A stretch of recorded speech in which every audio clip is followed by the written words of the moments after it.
صحابہ کرام کا قافلہ کہیں جا رہا تھا، راستے میں انہوں نے ایک جگہ پانی کے لیے پڑاؤ کیا، تو وہاں پہ ایک قبیلہ آباد تھا، انہوں نے صحابہ کرام کی کوئی مہمان نوازی نہیں کی، لیکن اسی دوران ان کے قبیلے کے سردار کو ایک سانپ یا بچھو نے ڈس لیا۔ یہ حدیث بخاری میں بھی ہے اور مسلم میں بھی۔ تو جب وہ سانپ اور بچھو نے ڈس لیا تو وہ صحابہ کرام کے پاس آئے اور کہا کہ تم میں سے کوئی ایسا ہے جو جھاڑ پھونک کر سکتا ہو، دم ڈال سکتا ہو زہریلے جانور کا؟ تو ایک صحابی نے کہا ہاں مجھے ایک دم آتا ہے، لیکن میں یہ بکریوں کا پورا ریوڑ اس کے عوض معاوضہ لوں گا۔ مرتے کیا نہ کرتے، پھنسے ہوئے تھے، انہوں نے کہا ٹھیک ہے۔ اس نے جا کے دم ڈالا، سورہ فاتحہ پڑھ کے، تو حدیث کے الفاظ ہیں وہ بندہ اس طرح ہو گیا جیسے مردہ زندہ ہو جاتا ہے اس کے اثر سے، دم کے۔ بکریوں کا ریوڑ والے کیا۔ اب صحابہ کرام میں اختلاف ہو گیا، ایک گروہ نے کہا کہ یہ تو آپ نے قرآن پڑھنے کی اجرت لے لی ہے، تو حرام ہے، زیادہ پرہیزگار لوگ بھی ہوتے ہیں نا۔ دوسروں نے کہا نہیں ہم نے معاوضہ لیا، بالکل ٹھیک ہے۔ بہرحال یہ طے پایا کہ نبی الاسلام سے جا کے فیصلہ کروائیں گے۔ آپ علیہ السلام کے پاس آئے تو آپ صلی اللہ علیہ وآلہ وسلم نے پہلے تو اس کی تحسین کی کہ تو نے یہ بہت بڑی انوینشن کی ہے، تجھے کس نے بتا دیا کہ سورہ فاتحہ میں اتنی شفا ہے؟ سورہ فاتحہ شفا بھی دیتی ہے۔ اور پھر آپ علیہ السلام نے فرمایا ان احق ما اخذتم علیہ اجرا کتاب اللہ، سب سے بہترین چیز جس کے اگینسٹ تم معاوضہ طلب کر سکتے ہو وہ اللہ کی کتاب ہے۔ اور پھر آپ علیہ السلام نے فرمایا کہ وہ جو بکریاں لی ہیں نا اس میں سے کچھ حصہ مجھے بھی دو، تاکہ امت کے لیے کنفرم ہو جائے کہ یہ مال حلال ہے۔ قرآن حکیم کی سب سے مختصر صورت لیکن عربی لنگوسٹک کا شاہکار، اپنے مضامین کی گہرائی کے اعتبار سے بہترین صورت سورۃ الکوثر۔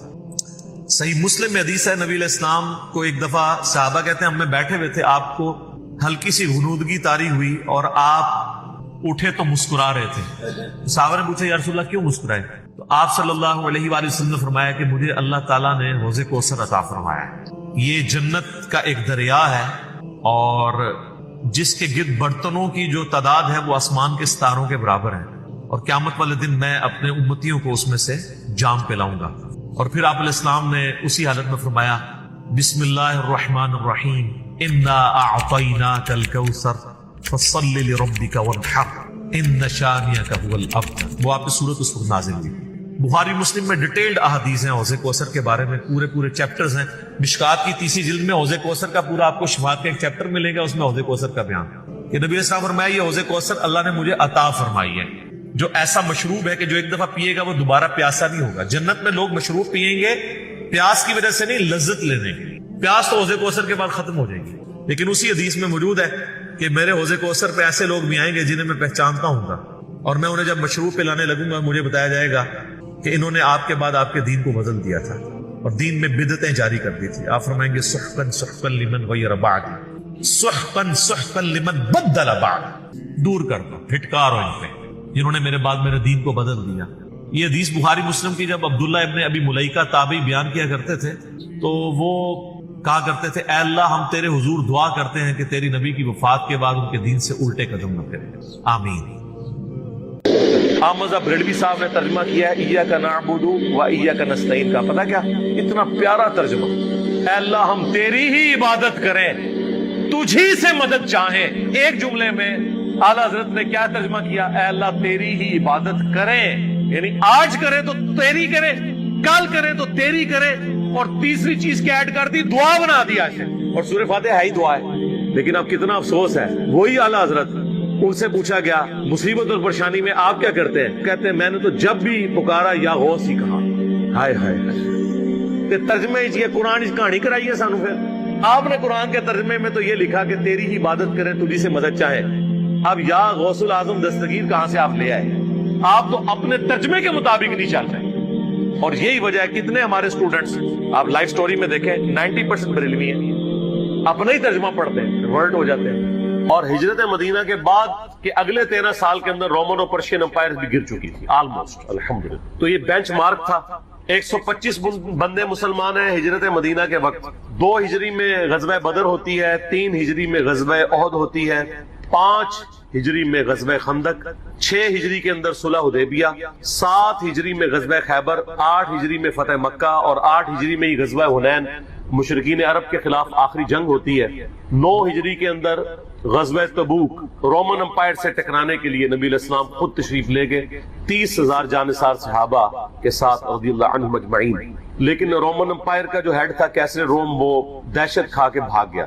نبی علیہ السلام آلموسٹ وہاں پہ 40 دن تک رہے، تمام قبائل سے آپ نے معاہدے کیے کہ یا نیوٹرل رہو گے یا ہمارا ساتھ دو۔ اگر کیسر روم اس وقت جنگ کے لیے تیار ہو جاتا تو جنگ یرموک وہیں پہ ہو جاتی، اور پھر نبی علیہ السلام کی 11 ہجری میں وفات ہوگی۔ یہ میں نے ایک ہسٹری کے طور پہ بتایا۔ سیدنا علی کا مشورہ تھا کہ ہجرت کو ہم بینچ مارک مقرر کر کے پیرلل میں جو ہمارا لیونر کیلنڈر ہے چاند کے اعتبار سے وہ ہجری کیلنڈر سٹارٹ کیا۔ ویسے لیونر کیلنڈر تو اسلام سے پہلے کا ہے، سولر بھی اور لیونر، لیکن پھر یہ اسلام کے ساتھ ہی منسوب ہو گیا۔ عیسوی بھی مسلمانوں کے ہی ہیں اور ہجری بھی مسلمانوں کے ہی ہیں۔ سیدنا عثمان رضی اللہ تعالیٰ عنہ کا مشورہ تھا کہ محرم کو بینچ مارک کیا جائے پہلے مہینے کے اعتبار سے۔ نبی علیہ السلام کے مبارک دور میں، سیدنا ابوبکر کے دور میں یہ ڈیسائیڈ نہیں تھا کہ کس مہینے سے اسلامی کیلنڈر سٹارٹ ہو، تو سیدنا عثمان کا مشورہ تھا کہ محرم سے سٹارٹ ہو۔ اس کی ٹیکنیکل ریزن یہ ہے کہ صحیح مسلم میں حدیث ہے کہ رمضان مبارک کے بعد اللہ تعالیٰ کو سب سے بڑھ کر محبوب روزے اللہ کے مہینے کے روزے ہیں، اور اللہ کا مہینہ ہے محرم۔ نبی صلی اللہ علیہ وآلہ وسلم نے فرمایا تو چونکہ اللہ تعالیٰ نے اسے خاص اپنے ساتھ اس مہینے کو کیا ہے، رمضان تو امت کا مہینہ ہے، محرم کے مہینے کو اپنے ساتھ خاص کیا ہے، اس لیے سیدنا عثمان کا مشورہ تھا کہ اسے بینچ مارک کیا۔ اس کے علاوہ سورہ توبہ کی آیت نمبر 36 میں آپ پڑھیں گے کہ جب سے اللہ تعالیٰ نے زمین و آسمان کو پیدا فرمایا تو حرمت والے مہینے 4 ہیں، کل مہینوں کی تعداد 12 ہے۔ آپ دیکھیں لیونر ایئرز دیکھیں، اس میں 12 مہینے ہیں، سولر میں بھی 12 ہیں، اور ان میں سے 4 حرمت والے ہیں۔ وہ کون سے 4 ہیں؟ وہ بخاری و مسلم دونوں میں یوم النحر کا خطبہ ہے نبی علیہ السلام کا، قربانی والے دن کا، اس میں آپ علیہ السلام نے فرمایا وہ 3 کنزیکٹو مہینے ہیں، ذی قعدہ، ذو الحجہ اور محرم، اور چوتھا مہینہ ہے رجب کا۔ یہ 4 حرمت والے مہینے ہیں۔ اسلام سے پہلے بھی ان مہینوں کے اندر جنگ کرنا منع تھی، لڑائی کرنا منع تھا، اور اسلام نے بھی اسے حرام کیا، ان کی یہ حرمت ہے۔ تو اسلامی جب کیلنڈر کا آغاز محرم سے ڈیسائیڈ کیا گیا، پھر محرم کی اہمیت اور بڑھ گئی کہ پہلا مہینہ ہی حرمت والا ہے۔ اس کے علاوہ محرم کے مہینے میں ایک دن ایسا تھا، عاشورہ کا دن، جو بخاری مسلم میں آلموسٹ 50 احادیث ہے کہ جو اسلام سے قبل بھی مشرکین عرب اس دن کا روزہ رکھتے تھے، اسلام نے اسے کنٹینیو کیا، اور جب تک رمضان کے مہینے کے روزے فرض نہیں ہوئے یہ عاشورہ کا 10 محرم کا روزہ فرض تھا۔ عاشورہ کا لفظ بخاری مسلم میں موجود ہے۔ جب یہ فرض ہو گیا تو بخاری مسلم میں آتا ہے، نبی علیہ السلام نے فرمایا یہ آپشنل ہے۔ اس کے علاوہ ایک اور حدیث بھی ہے بخاری اور مسلم میں، جب نبی علیہ السلام ہجرت کر کے مدینہ شریف آئے اور آپ کو یہ پتا چلا کہ یہودی جو ہیں وہ 10 محرم کا روزہ رکھتے ہیں، تو آپ علیہ السلام نے ان سے پوچھا کیوں رکھتے ہو؟ تو انہوں نے کہا کہ ہم اسے عید کے طور پہ مناتے ہیں۔ ایک طریق میں آتا ہے عید کے الفاظ، ایک میں آتا ہے ہم خوشی کا دن مناتے ہیں، ایک میں الفاظ ہے ایام اللہ میں سے ہے۔ یہ تینوں الفاظ بخاری مسلم میں ملتے ہیں۔ تو آپ صلی اللہ علیہ وآلہ وسلم نے فرمایا ہم زیادہ حق رکھتے ہیں کہ حضرت موسیٰ علیہ السلام کا یہ دن ہم منائیں، تو آپ نے فرمایا تم بھی روزہ رکھا کرو۔ مسلمانوں نے پھر سے اس روزے کو شروع کیا۔ پھر بخاری مسلم کی ایک حدیث میں آتا ہے کہ ایک صحابی نے عرض کیا کہ اللہ کے محبوب صلی اللہ علیہ وآلہ وسلم آپ تو ہمیں مخالفت کا حکم دیتے ہیں یہود و نصارہ کی، تو یہ انہی کی پیروی ہو جائے گی۔ تو آپ نے فرمایا کہ اگلے سال میں زندہ رہا تو 9 محرم کا روزہ رکھوں گا۔ لیکن جب مسلم شریف کی اس حدیث کا ترجمہ کیا جاتا ہے تو بریکٹ میں لکھا جاتا ہے بھی، 9 کا بھی رکھوں گا، اس لیے کہ جامعہ ترمذی کے اندر موجود ہے 755 نمبر حدیث، اس کے انڈر امام ترمذی نے کومنٹس لکھے ہیں کہ عبداللہ ابن عباس کہتے ہیں یہود و نصارہ کی مخالفت کرو، 9 اور 10 دونوں کا روزہ رکھو۔ اس کی پوری سند سنن الکبری البیہقی میں موجود ہے۔ اس کے علاوہ جو اہل تشیع کا اس روزے پر اعتراض ہے، یہودیوں کا بھی ایک اعتراض ہے کہ جی ہم تو کوئی نہیں رکھتے، تو میں نے بتایا کہ اب وہ مہینے چینج ہو چکے ہیں، آج بھی وہ اس دن کو مناتے ہیں، لیکن ان کے اس مہینے کا نام تشریع ہے۔ تشریع بھی بولا جاتا ہے، تشریع بھی، اور یوم کپور اسے کہا جاتا ہے۔ وہ میں نے 1.25 گھنٹے کا لیکچر آلموسٹ ریکارڈ کروایا، آج کل ہم نے فیس بک پہ اپلوڈ کیا ہے۔ اب 1.25 گھنٹے تو میں نہیں بول سکتا، تو جسے وہ اختلافی موضوع چاہیے تو وہ اس کو دیکھ لیں۔ باقی پھر اسلام میں تو محرم کی اہمیت اس وقت زیادہ بڑھ گئی کہ جب اس امت نے نبی صلی اللہ علیہ وآلہ وسلم کو قبر میں گئے ہوئے صرف 50 سال گزرے تھے، آپ کی پوری اولاد کو سوائے چند ایک کے میدان کربلا میں مظلومانہ شہید کر دیا۔ سیدنا حسین ابن علی رضی اللہ تعالیٰ عنہ کی شہادت نے اس مہینے کو اور عاشورہ کے دن کو ہمیشہ کے لیے امر کر دیا۔ ویسے اگر آپ بخاری مسلم میں تو آتا نا اس دن فرعون ڈبویا گیا تھا، ایام اللہ میں سے ہے۔ اس کے علاوہ اگر آپ تاریخ کی کتابیں پڑھیں گے تو آپ کو پتا چلے گا کہ اللہ تعالیٰ کے فیصلے کے بڑے بڑے دن جو ہیں وہ 10 محرم کو ہی آئے ہیں. 10 محرم کے دن ہی یونس علیہ السلام کو مچھلی کے پیٹ سے نجات ملی تھی. اب اس پہ حدیثیں سپورٹنگ نہیں لیکن تاریخ میں یہ روایتیں ملتی ہیں.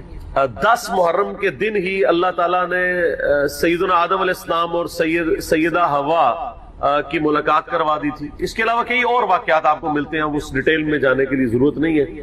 اس قسم کی آپ نے اگر میٹھی میٹھی باتیں سننی ہو تو طارق جمیل حافظہ اللہ تعالیٰ کے آج کل کافی کلپ چڑھے ہیں, وہ آپ دیکھ لیں. ہم نے تو یہاں پہ تحقیقی باتیں کرنی ہوتی ہیں, تو اس لیے میں ان چیزوں میں ٹائم لگا کے اپنی بات کا رخ اور طرف نہیں لے کے جانا چاہتا. تو یہ جناب محرم کی اہمیت ہے, اور کربلا کے اعتبار سے تو ظاہر ہے کہ پھر اہمیت بڑھ گئی کہ مسلمان دیکھیں اس پہ تو اجماع کر چکے ہیں کہ پوری دنیا کے مسلمان محرم کے مہینے میں جو ہے وہ کربلا کو یاد کرتے ہیں. کوئی اس دن ماتم کر کے یاد کرتا ہے, کوئی اس دن فضائل اہل بیت سنا کے یاد کرتا ہے, کوئی اس دن یزید کے فضائل سناتا ہے. تو پھر میں اگلی بات کرتا ہوں. ملک الموت تو چلیں پھر بھی بہت بڑی شخصیت ہے. شیطان مر گیا ہے زندہ ہے, اور حضرت علی علیہ السلام فوت ہو گئے, اللہ کی جنتوں میں زندہ ہے. دنیا سے تو فوت ہو گیا نا, تبھی قبر بنی ہوئی ہے نا, جنازہ بھی ہوا ہے, انبیاء بھی فوت ہو گئے. تو پھر جس کا مرتبہ زیادہ ہے وہ تو فوت ہو گیا ہے, اور جو مردود ترین ہے وہ زندہ ہے. حقیقت لیں. اگلی بات, فرشتوں نے آدم علیہ السلام کو سجدہ کیا. شیعہ بھی اس بات کے قائل ہیں, اہل سنت بھی, کہ نبی علیہ السلام کو سجدہ نہیں ہو سکتا کیونکہ اس امت میں سجدہ تعظیمی حرام ہے. لیکن اگر لاجیکلی دیکھا جائے کہ جبرائیل اگر آدم کو سجدہ کرے, فرشتوں کا سردار, تو ہم رسول اللہ کو کیوں نہ کریں؟ ہم جبرائیل سے گئے گزرے اور رسول اللہ حضرت آدم سے بہت اعلیٰ درجے کے, یہاں تو ڈفرنس بھی زیادہ آ گیا, تو کریں. تو علمی بات ہونی چاہیے. اس طرح کے پھر وہ کہہ رہے تھے دیکھیں جی کلمہ پڑھے, جی کلمہ پڑھا, جی لا الہ الا اللہ محمد رسول اللہ. ترجمہ کریں جی اللہ کے سوا کوئی معبود نہیں اور محمد اللہ کے رسول ہیں. کہتے ہیں آپ تھے کیوں نہیں کہتے؟ ہے کا مطلب ہے یہاں بھی موجود ہے. یہ آپ نے اکثر سنا ہو, الفاظ کے ساتھ جگلنگ کر رہے تھے. بھئی ہیں, ہم اس لیے کہتے ہیں کہ رسول اللہ کے بعد کوئی پیغمبر نہیں آئے گا ختم نبوت کی وجہ سے. آپ کا منصب قائم ہے, آپ دنیا سے تو چلے گئے. صحیح بخاری کے الفاظ ہیں, اما عائشہ کہتی ہیں کہ اللہ تعالیٰ نے رسول اللہ کی موت سے پہلے میرے تھوک کو اور نبی علیہ السلام کے تھوک مبارک لعاب دہن کو ایک جگہ اس مسواک میں جمع کر دیا, وہ جو چبا کے دی تھی اما عائشہ نے. اس دن جو رسول اللہ کی دنیا کی زندگی کا آخری دن اور آخرت کی زندگی کا پہلا دن. پھر بخاری میں حضرت ابوبکر کا خطبہ, من کان یعبد محمدا فإن محمد قد مات. جو کوئی محمد کی عبادت کرتا تھا جان لے کہ محمد مر چکے, اور جو اللہ کی عبادت کرتا ہے وہ جان لے کہ اللہ کو موت نہیں, اللہ ہمیشہ زندہ رہے گا. ٹھیک ہو گیا؟ میں آپ کو ذرا کمپیریزن کروا رہا ہوں, یہ باتیں کرنا آسان ہوتی ہیں. اب یہ صحابہ کرام علیہ رضوان کا تو عقیدہ تھا کہ نبی علیہ السلام دنیا سے جا چکے ہیں, آخرت میں زندہ ہے. آپ کوئی کہنا شروع کر دیں کہ دیکھیں جی شیطان جو ہے نا جی وہ تو ابھی تک زندہ ہے. چلے شیطان کی مثال کی زیادہ بری لگ جائے گی. حضرت عیسیٰ علیہ السلام تو آسمانوں میں زندہ ہے. اگر حضرت عیسیٰ علیہ السلام زندہ ہے تو ہمارے نبی علیہ السلام تو فوت ہوئے, ان کی قبر مبارک ہے. اس سے بھی بڑھ کے یہ بھی اکثر آپ نے کہانی سنی ہوگی, اگلے انبیاء کو جتنے معجزے ملے نا وہ ہمارے نبی کو مل گئے. ہمارے نبی معجزات کے محتاج نہیں ہے اپنی منصب کے لیے, ختم نبوت سے بڑی کوئی منصب ہی نہیں ہے. ان اللہ وملائکتہ یصلون علی النبی اللہم صلی علی محمد وعلی آل محمد. اس سے بڑا کوئی منصب ہی نہیں ہے. پھر میں ان کو کہتا ہوں یار حضرت عیسیٰ تو بغیر باپ کے پیدا ہوئے تھے, یہ جو معجزہ ہے کیا یہ ہمارے نبی کے حق میں ہے؟ نہیں. تو آپ یہ پھر اس طرح کے جنرل جملے کیوں بولتے ہیں؟ اس طرح کے لوگوں کو جذباتی ڈاکٹرن کیوں بتاتے ہیں کہ فلاں یہ کر لیتا ہے تو فلاں یہ کیوں نہیں ہوتا؟ اس کی ڈومین ہے. یہ تو اسی طریقے سے ہے کہ اگر پرندہ, چیل, کوا, گدھ اڑ سکتی ہے تو اللہ کا مومن بندہ کیوں نہیں اڑ سکتا؟ تو اڑو, جو یہ کہہ رہا ہے وہی اڑ کے دسے. نہیں تو میں کہاں گا کہ کوا تیرے تو اڑتے ہو گیا. بھئی اس کو اللہ نے وہ ڈومین دی ہے. ہاتھی پاؤں مار کے 40 کلومیٹر دور تک کمیونیکیشن زمین سے کر لیتا ہے, انسان نہیں کر سکتا. کتے کی سونگنے کی حس انسان سے کتنی زیادہ ہوتی ہے, انسان کی وہ حس نہیں ہے. آپ انسان یہ کہہ دیں انسان کتے سے بھی گیا گزرا ہے. بھئی ایک چیز میں اللہ نے اسے کوالٹی دی ہے, وہ آپ کو نہیں دی ہوئی. اس طریقے سے مثال دینا کہ جی وہ ہر جگہ فلاں یہ کر لیتا ہے, وہ اس کی ڈیوٹی ہے, اس کو اللہ تعالیٰ نے کیپیبلٹیز دی ہیں, اور ان کیپیبلٹیز کا اس طرح کے ساتھ کسی کے مرتبے کے ساتھ کوئی تعلق نہیں ہے. نہ اس طرح سے اینالوجیز بنا کے آپ ایک دوسرے کے مرتبے ثابت کریں گے, ورنہ اس کی ایکویشن جب آپ بنانا شروع کریں گے اس کا کوئی اینڈ نہیں ہوگا. یہ ایکویشنیں بنائی ہیں نا یہ قادیانی جو دجال ہے, یہ کہتے ہیں کہ جی آپ بنی اسرائیل سے ادھارا پیغمبر لا رہے ہیں اس امت میں, قرب قیامت میں عیسیٰ ابن مریم کو, تو ہم اپنی امت سے کیوں نہ ایک پیغمبر لے آئیں؟ تو ہم انہیں کہتے ہیں میرے بھائی وہ پیغمبر نہیں ہے, وہ امتی بن کے آ رہے ہیں. پیغمبر امتی بن کے آ رہا ہے, نہ کہ پیغمبر بن کے آ رہا ہے, اور ان کے بارے میں پریڈکشنز موجود ہے. اس کی بنیاد پہ آپ یہ اینالوجیز بنانی شروع کر دو گے کہ جی ہم جو ہے وہ اپنی امت سے ایک پیغمبر کلیم کر دیں گے, یا حضرت عیسیٰ علیہ السلام کے آنے سے ختم نبوت میں فرق نہیں پڑتا, تو غلام القادیانی دجال کے کلیم سے ختم نبوت میں فرق کیوں پڑے گا؟ اس لیے کہ عیسیٰ ابن مریم نبی کی حیثیت سے نہیں, امتی کی حیثیت سے آئیں گے, اور صحیح مسلم کے الفاظ ہیں وہ تمہیں اللہ کی کتاب اور تمہارے نبی کی سنت کے مطابق چلائیں گے, یعنی کوئی نیا دین نہیں لے گے, اور وہ دجال کو قتل کرنے کے لیے دنیا میں آئیں گے. تو یہ ایسی ایسی کہانیاں, ایسی ایسی انالوجیز بناتے ہیں. یہ تو میں آپ کو 50 اور بنا کے, اور یہ میں نے دیکھا ہے شیعہ اور بریلوی, یہ دو فرقے ایسے ہیں, قرآن و سنت سے دلائل ان کے پاس جب نہیں ہوتے نا تو اس طرح کی منطقیں لڑانا شروع کر دیتے. جی اے ہوتا ہے تو پھر اے کیوں نہیں ہو سکتا؟ جی کہتے ہیں ہاں واقعی واقعی. پھر میرے سامنے بٹھاؤ, میں 2 منٹ بھوک کاٹ دیں گا, ہاں پھر میں کہا بچہ ہوں اتنے ہی روی ایڑی گل کی ہے نا, اتنے قائم روی, پھر نال اے بھی ہے, جیسا میں نے آپ کو کئی ایک مثالیں دے, اس طرح کی کئی ایک مثالیں آپ کو اور دی جا سکتی ہیں. وہ تو پھر نہ ختم ہونے والا سلسلہ شروع ہو ہے. اور جی شہید زندہ ہے, جی قرآن میں آیا تو زندہ سے مانگ سکتے ہیں. تو سر شہید کی بیوہ پھر نکاح کیوں کرتی ہے؟ ہاں تانوں تو ادھی گل دسی سی نا, پوری گل تو کسی نے دسی نہیں. شہید زندہ ہے, اسے زندہ سے مانگ سکتے ہیں, شہید زندہ ہے زندہ سے مانگ سکتے ہیں. مولا علی بھی شہید ہے, مولا حسین بھی شہید ہیں, تو مانگ لے ان سے. تو ان شہداء کی بیویاں نکاح کیوں کر لیتی تھی؟ حضرت علی کے بھائی جعفر طیار شہید ہوئے غزوہ موتا میں, تو ان کی بیوی اسما بنت امیس نے حضرت ابو بکر سے شادی کی, جس سے محمد بن ابی بکر پیدا ہوئے. اور جب حضرت ابو بکر فوت ہوئے تو اسما بنت امیس سے حضرت علی نے شادی کی. اسی لیے حضرت علی نے محمد بن ابی بکر کی پرورش کی, اور وہ جنگ جمل میں حضرت علی کے ساتھی تھے. تو شہید اگر زندہ ہے تو اس کی بیوہ پر نکاح کیوں کر لیتے؟ نبی کی بیوہ بھی جو نکاح نہیں کرتی نا, اس کی وجہ یہ نہیں کہ نبی علیہ السلام آخرت کی زندگی میں زندہ ہے, نہیں, اس لیے کہ نبی امت کا روحانی باپ ہوتا ہے. النبی اولا بالمؤمنین من انفسہم وازواجہ امہاتہم, نبی مومنین کی جانوں پر ان سے بڑھ کر حق رکھتے ہیں, اور نبی کی بیویاں امت کی مائیں ہیں. اور قرآن میں پھر ساتھ یہ بھی آیا سورۃ الاحزاب میں کہ اللہ کے نزدیک یہ بہت بڑا گناہ ہے کہ تم نبی کی وفات کے بعد ان کی بیوی سے نکاح کرو, کیونکہ انہیں سٹیٹس ملا امت کے باپ کی حیثیت سے, لہذا ان کی بیویاں امت کی مائیں ہیں. لیکن ماں کا پردہ رہا ہے, یہ نہیں ہے کہ کبھی امہات المومنین نے صحابہ سے بغیر پردے کے کبھی گفتگو کی ہو, نہیں, وہ غیر محرم والا معاملہ رہا ہے. وہاں بھی ریزن کچھ اور تھی کہ ان کی بیویوں سے نکاح نہیں ہے.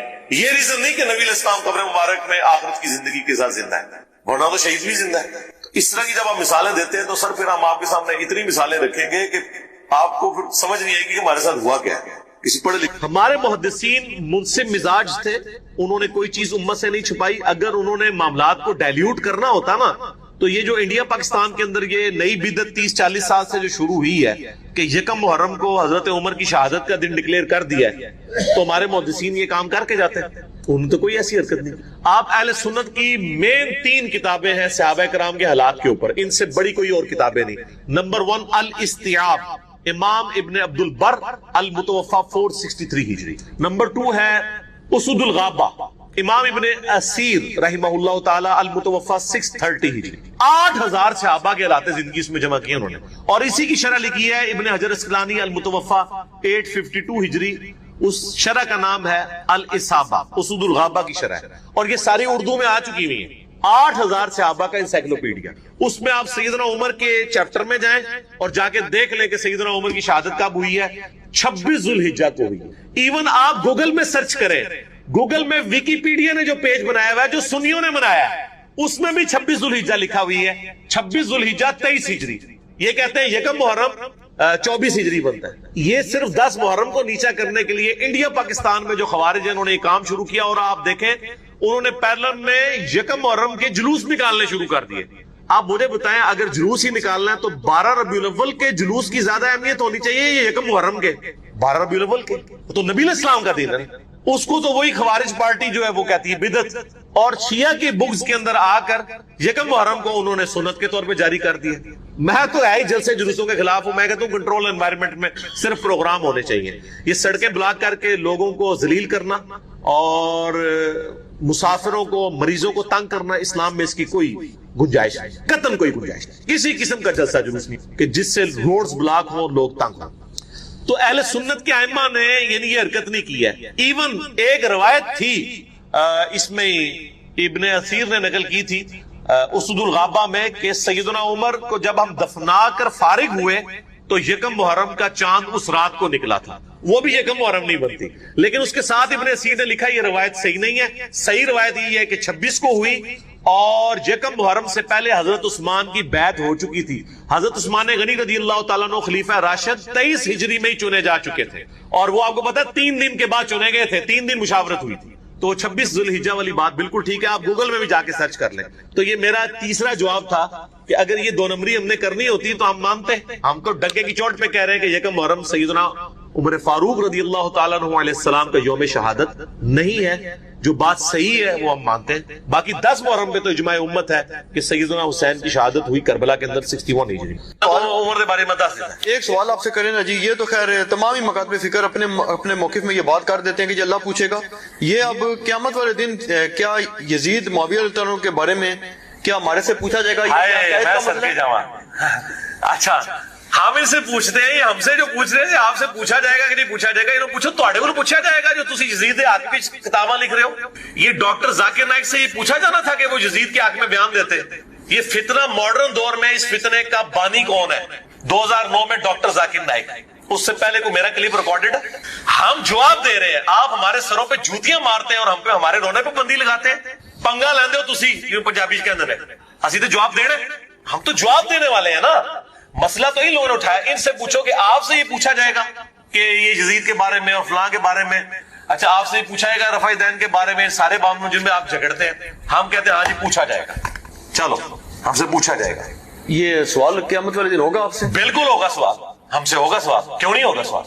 سوال ہوگا. کس طرح ہوگا کہ اگر ان لوگوں کی سپورٹ میں آ کے ہم سیدنا حسین کے ساتھ بغض رکھتے ہیں جو پریکٹیکلی ان لوگوں نے رکھا ہوا ہے, چڑھتے ہیں حسین کے نام سے, علی کی تعریف ہو جائے تو چہرے لٹک جاتے ہیں, تو یہ تو منافقت کی طرف جا رہے ہیں. بغض اہل بیت آٹومیٹکلی ان کے اندر آ جاتا ہے. حسین اور یزید کی محبت ایک دل میں جمع نہیں ہو سکتی ہے, نیور, یہ جمع ہو ہی نہیں سکتی.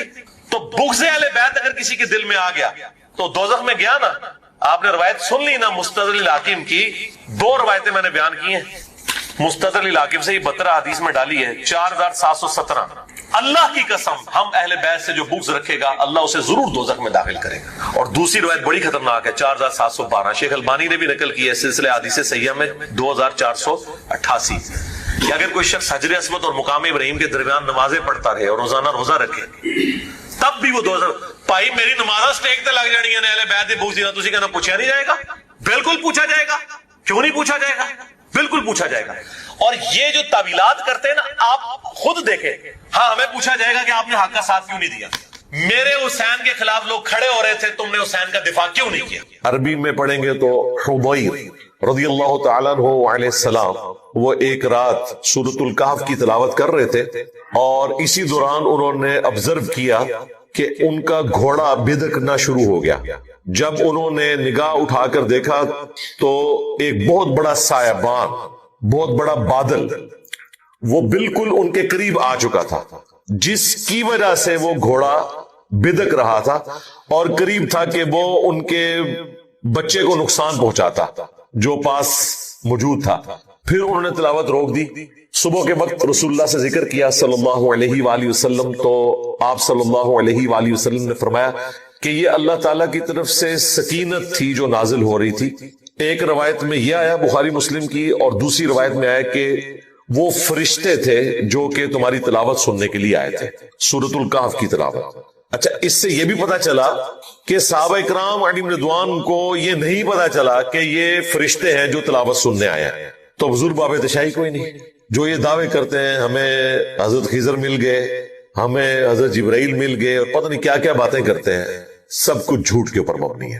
اور دوسرا سورۃ الکہف کی فضیلت کا پتا چلا کہ اس کی تلاوت سننے کے لیے فرشتے اترے, اور اس صحابی کی بھی فضیلت ہے کہ ان کی آواز میں اتنی اٹریکشن تھی کہ فرشتے ان کی تلاوت سننے کے لیے زمین کے بالکل قریب آ گئے. ایک اور حدیث ہے المستدرک للحاکم میں صحیح سند کے ساتھ کہ جو شخص جمعے کے دن سورۃ الکہف کی تلاوت کرتا ہے تو اگلے جمعے تک کے لیے اللہ تعالیٰ کی طرف سے اس کے لیے ایک نور مقرر کر دیا جاتا ہے. یعنی